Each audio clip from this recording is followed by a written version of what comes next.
It's the show the establishment warned you about. Yes, that's right. It's the Dr. Tommy Show. We're glad you're here. This is Friday edition of the show. Available on Rumble Live and also available on any of the podcasting download sites and streaming sites such as Spotify and iHeartRadio. Although the other day I was trying to look at iHeartRadio and then update my latest show for some reason. I don't know why that was. Sometimes they do that. I don't know. We upload it to SoundCloud. I upload it to SoundCloud.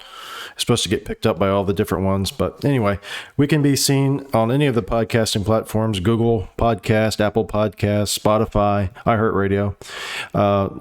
This is a good day for us today because tomorrow is our going away party for the oldest child, Madison. She is going away to vet school, and it's going to be a fun day. We're going to have a pool party, and a send-off, and then she'll be heading off to Gainesville, Florida, to go to UF vet school, where she will undoubtedly do very well. She was a Florida Gulf Coast University as an undergrad, and this is the only person I've ever known do this in a legitimate degree. When I say legitimate, I don't mean to cause offense, but you know what I'm talking about. Anyway, she got a 4.0 in her undergrad in biology. It's pretty amazing. And she got accepted to two of the vet schools she applied to. The third one she applied to only accepts, like 20 people out of state. And most of those 20 people, I'm sure, are paid off or, legacies and boosters and all the other such nonsense. Anyway, she got accepted to Auburn, and then she also got accepted to UF, and now she's going to go to UF. And she doesn't know what type of vet she wants to be for sure, but she wants to be a vet. And that's good because initially, when we first got married, Tracy and I, so Tracy is Madison's mother, obviously. I'm her stepfather. And she was going to go to medical school, she thought. This was when we first got married. Well, maybe not after we first got married. This is when we got married and she was going to go off to school. And she was thinking about becoming a doctor, a medical doctor. And I told her, I said, look, you have to understand that if you're going to be a medical doctor, me speaking from experience, that you're going to have to do a lot more non-medical stuff than you might want to deal with. And you have to know that going into it. Otherwise, you're going to end up being in this situation where you don't want to be in and then regretting it. And so she said, yeah, okay, that's fine. She goes, well, I'm going to choose a specialty that doesn't really have to deal with insurance a lot. So, and I think I like the rush. At that time she was watching ER, and so she wanted to do ER medicine because it sounds like, she said she just wanted to say, I forgot what it was, like either shock them or give them epinephrine or whatever the case was, the stuff they do on these shows. Anyway, she said that's what she wanted to do. She was going to do ER. Yeah, so I talked to her about it, and I said, well, here's how medical school goes. Medical school, you go to medical school, it's 4 years. And I told her, I said, and it can be very, very depressing. Not so much because of the school itself. The school itself, as much as school as can be, is actually interesting to me. I mean, it was the only time during school, outside of a few classes on undergrad, where I really cared about anything that I was learning about. I learned the other stuff, but I didn't really care about it. I didn't, want to learn about it. Organic chemistry and things like that. Physics. It's kind of neat to know, but it's not something you ever want to read about on your own time. But only in medical school did I get to the point where I was like actually interested in stuff I was learning about, and more so than I had in undergrad. Anyway, so I told her, I said, but it's not all about, you're going to go to medical school, but the people you're around, they're very, people in med school, a lot of them are very uptight, anxious. And already in school, you already deal with those people who are anxious. Well, just take the most anxious people that you knew in undergrad and uptight, high strung, and put them in a group together, put 100 of them together. And that's what you have in medical school. So I told her, I said, that's it. And then the other thing is, in medical school, people are very cutthroat. They're competitive against each other because they want to shine. They want to be number one in their class. That's a big thing in medical school, is your class rank. And one of the ways you get a good class rank is to beat the people in your class as far as test grades and things of that nature. So you're dealing with people who are anxious, people who are high strung.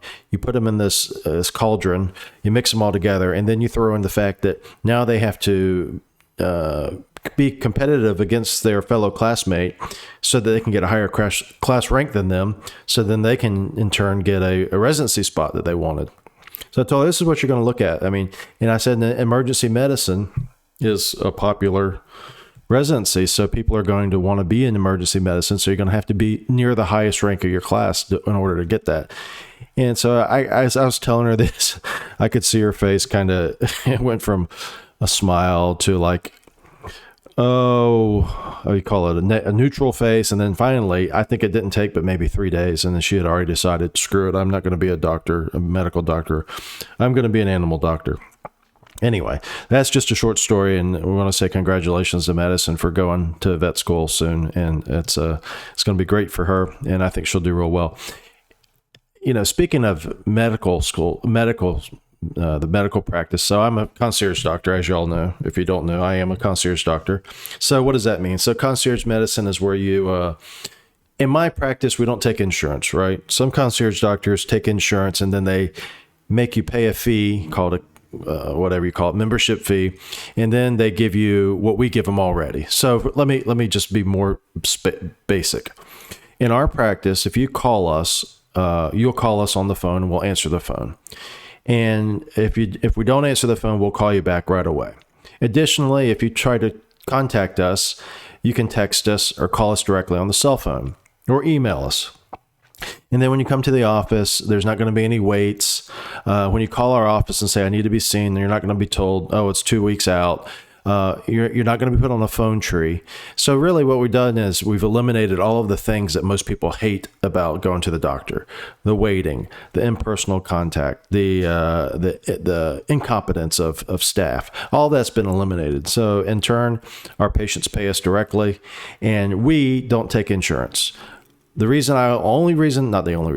reason that I decided to be a concierge doctor was so I did not have to take insurance. That's the major reason. I didn't want to have anything to do with it. I didn't give a damn about any of the codes. I didn't give a damn about asking insurance companies if I could do this or if I could do that. I didn't want to get anybody's approval to treat a patient, and I didn't want the time constraints and the volume overload that you have to have with insurance practice. So if you're an insurance practice and you're a family doctor, you're seeing at least 30 patients a day on average, I would guess. I don't even know how much it is now, but I would say on average, 25 to 30 patients, maybe more, maybe a little bit less. But anyway, 25 to 30 patients a day. You're churning them out. You're churning and burning. You are doing all kinds of other bullcrap behind the scenes, such as prior authorizations for insurance companies. You're dealing with corporate people who own the practice that you work at, because most all doctors now are owned by or work in a practice that's owned by a corporation, whether it's a hospital corporation or a big physicians group or whatever. So you're dealing with emails from these people who are telling you how to do your job, and you're not doing your job right, and your internet scores are sucking, and you need to do better, and then all the time they are getting paid off your back. So they're the administrative paper pushers, and they're here, fielding these calls and checking the internet scores, and then they're the ones that are going to get paid based off of, because you're the only one that makes them. I mean, you make the money. You're the doctor. If it wasn't for the doctor and the patient, there would be no money generated. I don't care how awesome of a healthcare administrator you are, or how awesome of a medical practice manager you are, or how badass you are at marketing medical practices. If it wasn't for the doctor and the patient, you wouldn't make a damn dime. And so that's the bottom line. But doctors get treated like they're basically idiots. They're made to, I used to work for his company. Just leave it at that. I used to work for a corporation, right? And I remember one time my contract was due to come up, and it was about the time when I was starting to think about I was going to go out on my own. But the contract was coming up due, and I said, well, maybe I need one more year. I want one more year to save. It's kind of like having a baby.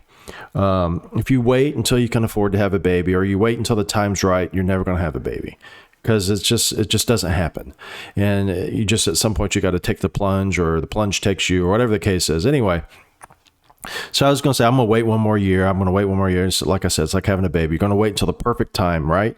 Anyway, my contract was coming up. It was due in July. So I was in May. I said, I'm going to, I want to re-up my contract, but I don't know if they want to re-up because of whatever the case is. I haven't heard anything. And so they said, okay, well, you can re-up. I've already talked to the administrator and you can re-up. And the thing is they want you to take a 15% pay cut. Yeah, well, this is interesting because already you're not very well paid. You're the family doctor. Family doctors get paid the least. I think pediatrics may be getting paid a little bit less than family doctors. So really probably the two most important doctors that you can have, pediatrician, kids doc, family doctor for the family, they get paid the least. I'll save that though, because I want to talk about that a little bit later. Anyway, so I said, yeah, I'm not going to do that. And she said, well, take your time, think about it, and let us know what you think. I said, well, you can let them know what I think right now. And it reminds me of the time in Godfather Part 2 when the senator from Arizona said to Michael Corleone, he goes, I want your answer by the morning. And then he's talking to Michael Corleone. He's basically telling Michael Corleone that, he's going to extort Michael Corleone because Michael Corleone wants to build a casino out in California. I'm sorry. He wants to buy casinos in Las Vegas, and he's going to buy these casinos that are already run by somebody else. He's going to take them over. He's a mafia. He's going to take them over. And so the senator says, you can have the casino, you can have the license, because there was going to be a problem with the license, but it was going to cost him. It's going to cost him a lot of money. And he basically was trying to put Michael Corleone over the barrel. And Michael Corleone says, and you can do this, and don't ever talk to me. And the senator says to Corleone, and I want your answer in the morning. And then he starts to walk off. And then Michael Corleone says, Senator, you can have my answer now if you like it. And the senator turns around. He smiles because he thinks he's going to say, okay, I capitulate. He goes, my offer is this, nothing. Not even the cost for the gaming license, which I would appreciate if you pay for yourself personally. Anyway, he walks away. So I told them basically they can go take a flying, where. And I said, take the 15% pay cut and stick it where the sun don't shine, essentially is what I told them. And that was the end of that. So basically, all of that's to say is the reason that we do what we do is because we take it seriously. Why we're here? We're here for the patients. We're here for ourselves and our patients. In true Ayn Rand formulation, objectivism, we're here for ourselves first, and we're here for our patients as well. But we're not here for the damn insurance companies. We're not here for the damn government. And what I wanted to say too about family medicine is, family doctors are paid the least. I talked to a doctor one time when I was coming up, and I said, I forgot what we were talking about. He's a radiologist, I think. And I said, yeah, as soon as when I was interviewing for med school, he was a radiologist. And I said, radiologists, are paid a lot, whatever. I can't remember what brought it up. He goes, well, that didn't used to be the case. He said, when I was in school, when I was in training, he was a radiologist. He said, when I was in training, all the people at the bottom of the class were in radiology because no one wanted to do radiology. You sit in a dark room. You don't talk to anybody really. You look at x-rays and MRIs all day. It's kind of, it's just not really an awesome job, really. I said, well, that's interesting. I said, because right now it's like the best job to have. It's the highest paid. He's like, yeah, that's true. And he says, the only thing that's changed is they just changed the remuneration. So if you work in an insurance practice, if you work in their world, that being that of the government run medical care, insurance run medical care, the cartel, big health, big government, big insurance, all working together, all greasing each other's skids, all pretending like they're enemies in the front, and in the back they're all, doing the, what they do.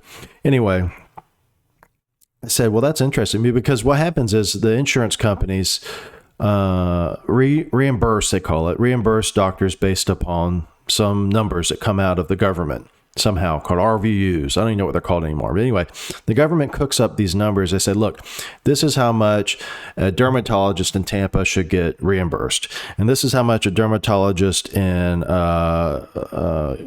Oklahoma should get reimbursed. And this is how much a radiologist in Tampa should get reimbursed. And this is how much a family doctor in Tampa gets reimbursed. Anyway, the numbers are all over the place. And they can just change those numbers arbitrarily. And they can also change how many doctors there are based on residency slots. So this is another thing that's controlled by the government in a certain way through Medicare funding and all this other crap and the AMA. And it's just very convoluted. It's a true cartel. If you think about it, it's like if you were to unwind it, it would take a PhD to unwind all the different ways that they interact together. But the short of it is you can control how many ENTs there are in a community, ear, nose, throat doctors, otolaryngologists, just by limiting the supply of ENTs, by limiting the supply of residencies. So you say, well, we need, say we need 20 ENTs. This is supply and demand, okay? So you say we need 20 ENTs in Tampa. Just pick that number. And they say, well, we're not going to have that many ENTs in Tampa. We're going to have 15 ENTs in Tampa. And then when we do that, the price of ENTs salaries will go up because of supply and demand, right? Okay, it makes sense. And then on the opposite end, what they do with family medicine is there's so many family medicine slots that they go unfilled every year. Residency slots go unfilled every year. And then they tell the students when they're coming up, at least where I went to school, you don't want to be family medicine. They kind of discourage it. Family medicine is kind of the dumber people in the class. That's family medicine is where you go, where you can't go anywhere else. And here's how you know that it's a sucky job, because look how much they get paid. They're paid the worst because they suck, because they're not as good. And if you want to be a family doctor, so be it. But better off to be an internist. Better off to be some other specialist. And if you're an internist, then you could also subspecialize, become a cardiologist, whatever. So they kind of poo-poo the idea of primary care.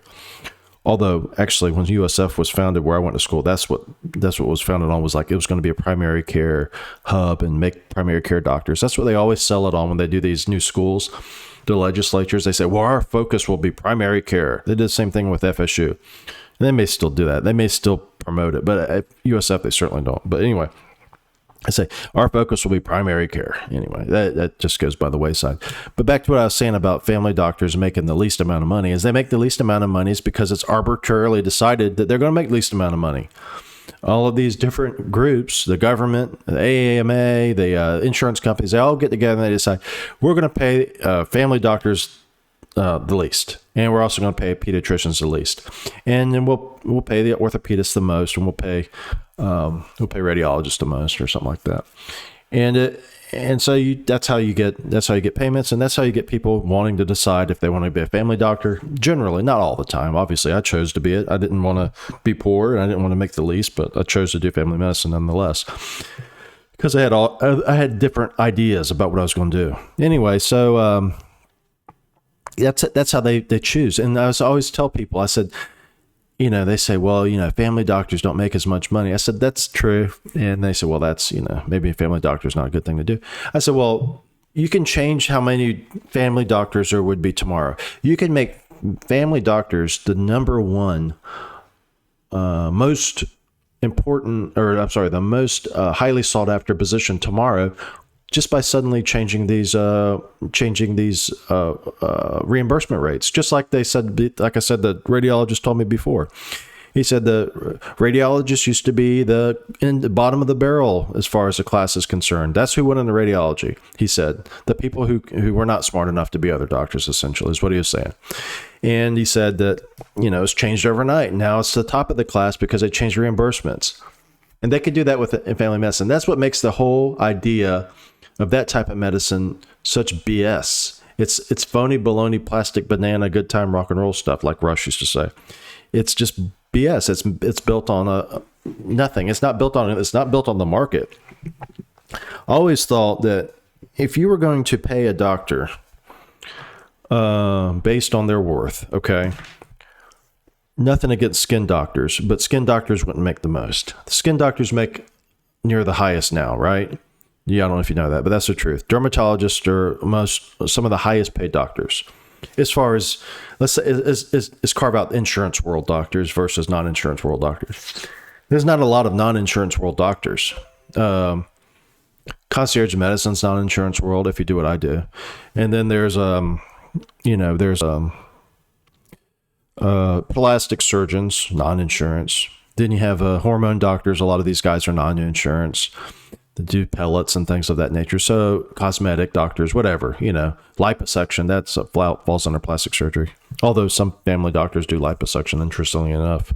Anyway, so if you take just don't worry about the non-insurance doctors right now, because I'm talking about like people who are in the establishment medicine, people who are in the establishment medicine, the people who do that, dermatologists are among the most highest paid. Now, if we were to base it on supply and demand, I mean, no offense if you're a skin doctor out there, a dermatologist, I don't think they would be the highest paid based upon supply and demand and market, what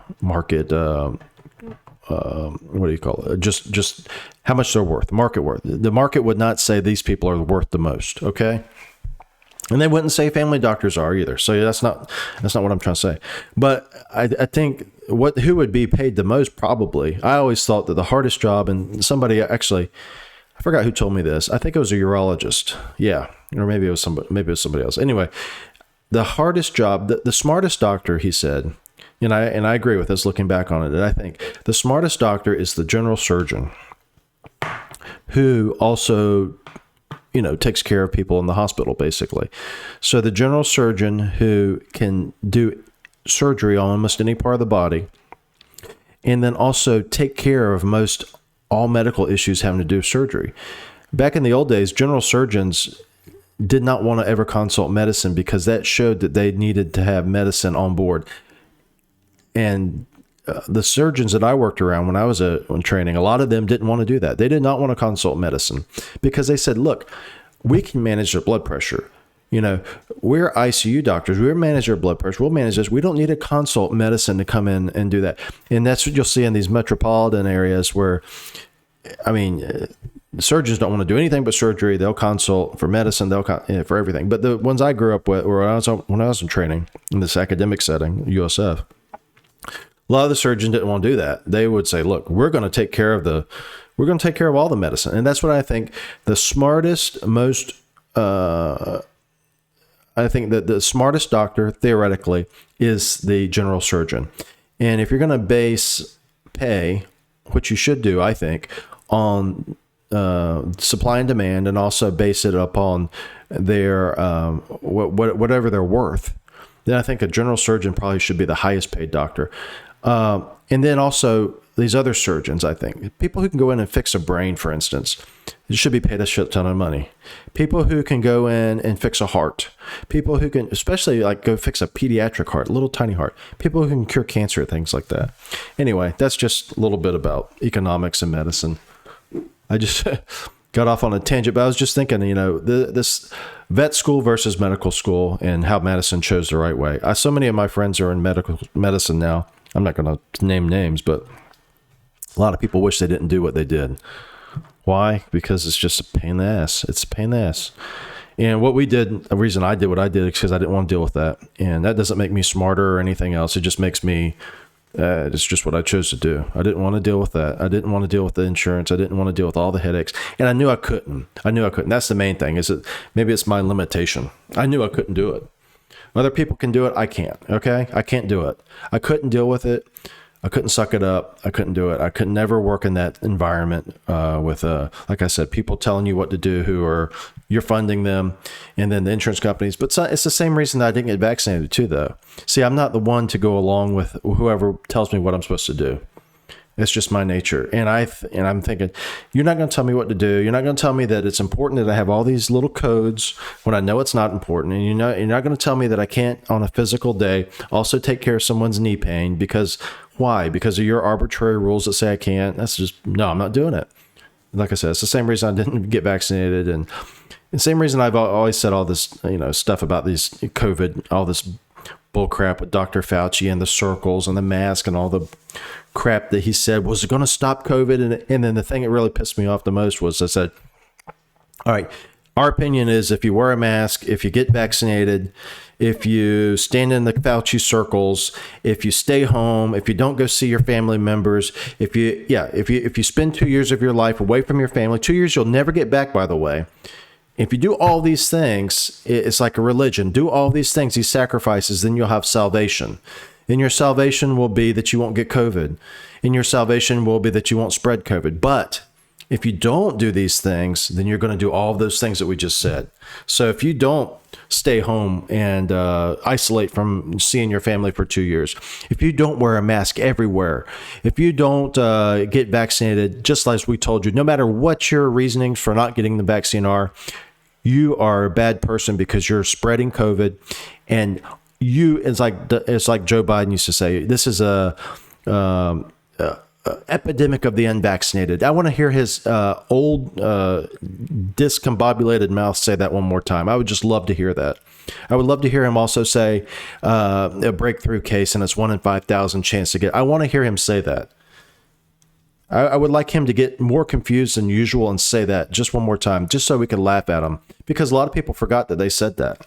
A lot of people forgot. I haven't forgot.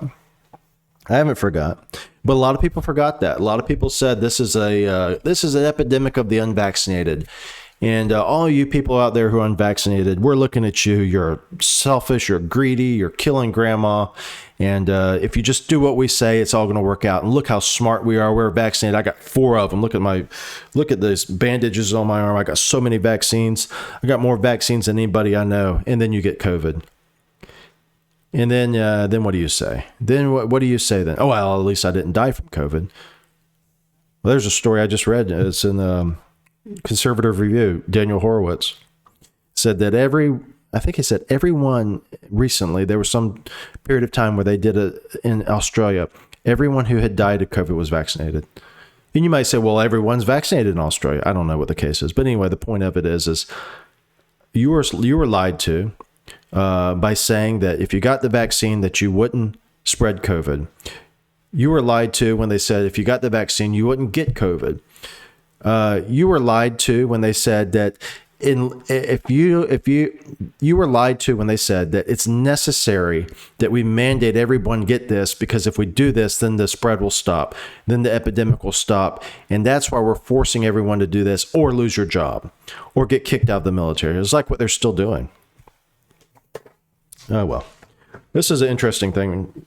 Switching gears. This is from the New York Post. So today is Friday, I think. Yep. Today, if you go buy a Mega Millions ticket, you will potentially make $1 billion. That is the jackpot currently. $1 billion, if you can believe that. Interesting side note. I play lottery at the Publix right down the street, right? Usually, I think 95% of the time I get my lottery ticket there. I get one lottery ticket a week. I get $3. I spend $3. I get get the Powerball or the Mega Millions, usually the Powerball. And I buy the multiplier. So that's like a multiplier effect. If you actually win, if you get 3 numbers, for instance, you'll get not only the 3 number, but whatever the multiplier is. So it could be like 2, 3, 4, up to 10, I think. Anyway, so I spend $3 a week and I get a ticket, and I've won over the course of, 2 years since I've been doing this, probably less than $100 for sure. Maybe $60 I've won. So I'm in the hole, whatever. I think of it as a amount of money that I would have otherwise spent on some random tax. Okay. A couple $100. Anyway, so I bought a ticket one time, not at Publix. I bought it at Winn-Dixie.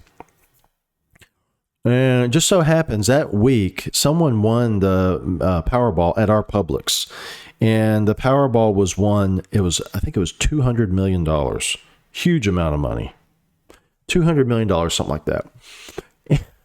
And I told Tracy, it was that week I bought the ticket at Winn-Dixie, and I told Tracy, I said, this is my luck.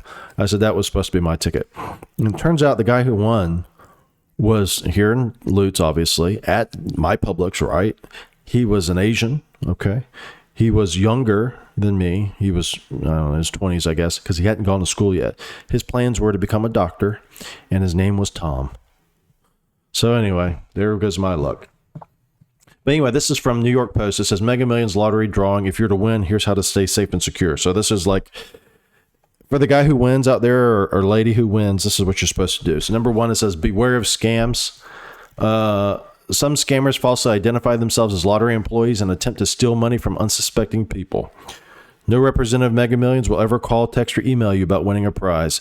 Could you imagine if someone actually answered some call about, your ticket, and they're like, come give me the ticket, and we're going to check it out, make sure it's legit, and they got your ticket. That's $1 billion. So it's a lot of money. Number 2, get professional advice. Put together a team of financial experts. Yeah, I think that's probably a smart thing to do. They talk about doing CPAs, financial advisors. Number 3, keep the ticket safe. This is the most important one. And this is, you should make, quote, several copies of the winning ticket, according to State Farm. I guess State Farm's who gave this advice on this column. These copies can be shown to lawyers or accountants while the original ticket remains stored in a personal safe or bank deposit box. It says, in some cases, signing your ticket might prevent you from creating a blind trust later. It says, don't sign your ticket, I guess they say. State Farm warns that lottery winners should read each game's rules and contract before signing their ticket. Okay. Because they're talking about you could make a blind trust later so you could become anonymous. I think that's not the case, though, in Florida. I think that the law is that in order to get your ticket at Florida in the Florida lottery, that it has to be made public for them for marketing reasons. Protect your privacy. Lottery winners should keep their winnings private before they turn in a ticket, State Farm advises, and they talk about setting up a blind trust. Yeah, I would definitely not tell anybody. I would tell maybe my wife, and that's it. I don't think I'd tell the kids. I wouldn't tell anybody. I would not do that until after the fact. Keep the ticket safe. Back to that point too, is I think I would drive to the place in Tallahassee in like an armored car, or somehow or another rent an armored car and drive it there. Or I don't know how I'd do it, but just be careful. Create a plan for the money. They say, write down your personal, financial, lifestyle, and charity goals. Yeah, I think that would be the most fun part. Create a plan for the money, and hopefully.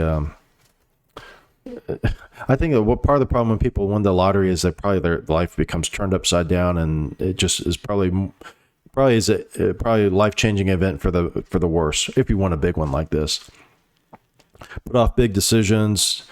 I can guarantee you guys, it says instead of choosing early retirement and making some other dramatic move, if I win this, there's good chance I'm retiring.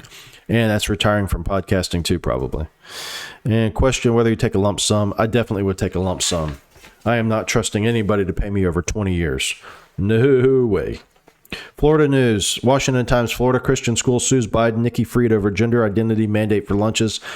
A Florida Christian Academy filed lawsuit Wednesday over the threat of losing school lunch funding for low-income students unless it complies with the Biden administration's gender identity policy on pronouns, sports, and restrooms. Good God Almighty. What in the hell are we going to do with our country? Recession is official now. Two quarters in a row of negative growth. We have a recession. Despite what CNN tries to spin, despite what New York Times tries to spin, despite what Politico tries to spin, despite what the Daily Beast has to spin, it is a recession. And what are we doing? Biden administration is trying to take away school lunch funding unless you use the right damn pronouns. God help us. Like Ted Cruz says, my pronouns are kiss my ass. I think that would make a good shirt. My pronouns are kiss my ass. My pronouns are get a life. Alrighty. Redstate.com. More than 50 members of Congress demand Biden take a cognitive test. But what if he fails? It says the letter points to, this is a letter that was written and signed by 50 members of Congress. And Dr. Ronnie Jackson was the one who basically was the head of the letter. He was the former White House physician in charge under Bush, under Obama, and under, I think those two. And I think it's it, Bush and Obama. Anyway, he says that, it says in this letter that this is data that they point to. It says 66% of voters believe you should take a cognitive test. He's writing to Obama. 56% says you're not confident you're physically or mentally fit, representing a 29-point change from October 2020. 64% believe you have shown signs that you're too old to execute duties of the president. including 60% of respondents age 65 and older. So presumably they would know. 33% of voters approve of the job you've done as president. And it says Ronnie Jackson pushed aside previous pleas that they were partisan in nature. He said that the left-leaning New York Times recently published an article outlining all this in great detail. According to the Times, the increased scrutiny surrounding your cognitive state has been fueled by your recent public appearances during which you shuffle your feet when you walk, often slur your words, lose your train of thought, have trouble summoning names, and appear momentarily confused. All this was exemplified during your most recent trip to the Middle East, where you claimed that we must keep alive the truth and honor of the Holocaust, among other things. This is actually true, and it's really a sign that our media has failed their jobs. The media has failed a number of ways. Media is a continued failure. One of the ways that media has failed is they've failed to be honest with American people about what's wrong with Joe Biden. You do not have to look very far to find the same people now who are saying that Joe Biden's completely well. We're saying that Donald Trump had problems because he couldn't walk down a slippery ramp with leather shoes, and he had to use the handrail, and they said that's a sign that he needs the 25th Amendment called into question because he's incompetent. So that's one way that the media is suspect and corrupt. The other thing is this, back to this recession thing, is if Donald Trump were president and there were 2 quarters of negative growth, there would be absolutely no question at all that we're in a recession. If you're out there and you actually think that the media is somehow not corrupt, meaning they are not taking sides, they are not an objective empire just calling balls and strikes. If you're one of the few people out there who still believe that the media is for the most part objective, just ask yourself that question. If this was Trump in this situation, there's 2 quarters of negative growth, which is the historic definition of what a recession is. If that was the case and it happened under Trump, would there be any mention at all amongst these legacy media outlets that we're not in a recession? And if you answer that honestly, then you'll know that the media is corrupt. Okay. They just passed this bill now after the recession. The day of the recession, they announced a spending spree of 700 billion Green New Deal spending spree. It says here is Gateway Pundit. Joe Manchin suddenly supports a $700 billion Green New Deal spending spree funded by new tax hikes as inflation hits 40-year highs. So the same day that they announced, they announced it the day before. Okay, on Wednesday. So on Wednesday, Manchin announced he has reached a deal with Senate Democratic leader Chuck Schumer on domestic spending bill, including energy programs and tax policy changes. So what they're doing, they are investing in climate change. They're going to fix climate change through whatever. The government is going to fix climate change. As you know, that is likely to happen, right? And they're going to do it by increasing taxes on wealthy individuals and corporations. Okay, so they're going to raise taxes on corporations and wealthy individuals. Well, we know that wealthy individuals really don't pay taxes. They get paid through different ways. They don't have income. They get paid in ways that they're not going to be hit by this. So that's just eye candy for those who are foolish enough to believe that wealthy individuals are going to take a hit. And then corporations, it depends on what corporation you are. There are some corporations that are going to have their taxes raised, and those corporations will in turn raise the prices on their consumers. There are some corporations who won't have their taxes raised, such as the ones who are getting paid by this thing for Green New Deal stuff. So if you're the right ESG, environmental social governance score, then you're probably not going to pay higher taxes either way. But what it is going to do is make inflation worse, which is what Joe Manchin was lauded for before, was because he stood up to these guys. Because he said, look, if we spend more money, we already have inflation, we spend more money, it's going to make inflation worse. We're going to put more money in the market when there's too many dollars there already, which has caused inflation through printing of money, through government action. We've put more money in the market, caused inflation, and now they're going to spend more money, $700 billion more. And that's not going to cause inflation, apparently. They wanted $5 trillion before. If they did that, we'd probably be at Zimbabwe level inflation by now, instead of what we're at. That's 9% that they say is complete horse crap. You know that. Look at the price of anything. If you shop and you look at the price of your food that's gone up, I mean, it's not gone up 9%. I can tell you that. In many cases, it's gone up at least, if not 100%, at least 50%. But many times it's gone up 100%, 50 to 100%. That is a hell of a lot of inflation. And that is just the beginning, because we are now beginning the recession, and it's going to be uncharted territory for us, I think. At least in our lifetime, in my lifetime, it's going to be uncharted territory, because this isn't no normal recession. This isn't a recession where, it's going to be a few quarters or maybe a year, then back to normal, because they're going off the cliff so rapidly with their agenda of spending, that it's just going to, the things they're doing are making things worse. Here's this other thing they're doing. This is Horowitz from The Blaze. McConnell helps Dems push $280 billion big tech corporate welfare bill.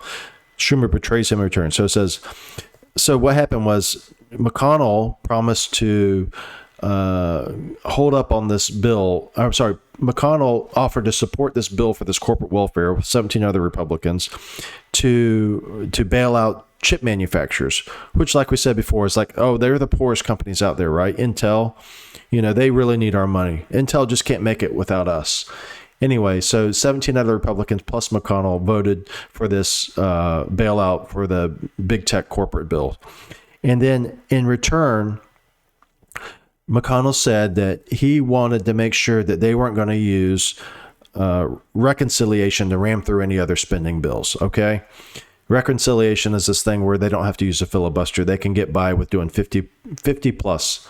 51 votes passes it. And with a 50-50 Senate, Kamala Harris is the 51st vote. Anyway, they said that they were going to allow that. He was going to vote for this bill so long as they didn't use reconciliation. Well, guess what? They used reconciliation, and McConnell got punked, which is not surprising, because McConnell is, he needs to go. The guy has no political instincts that are conservative to begin with, and plus now he's getting punked by this. Easy to see that they would have done this to him. But I think in the end, though, he really didn't get punked. I think that's what's put out there for us to consume, because that's what they want us to think. They want us to think that McConnell's really got screwed over, and he's really a conservative at heart, and he's really mad about reconciliation. I think McConnell wants the bill to pass, and he wants the reconciliation, Green New Deal stuff to pass. This is just a way for people who are senators who say they vote for McConnell, support McConnell, can still say we support McConnell because he's truly a conservative, or at least he's a Republican, and he just got wool pulled over his eyes, and it's not the case that he's really for all of this big spending, when he actually is. Well, that's it for this week. I hope you all enjoyed it. Go to drtommy.com/podcast, and then you can follow us. And if you're listening, please share it, because that helps. And this is an independent podcast, so we appreciate any help we can get. Until next week, bye-bye.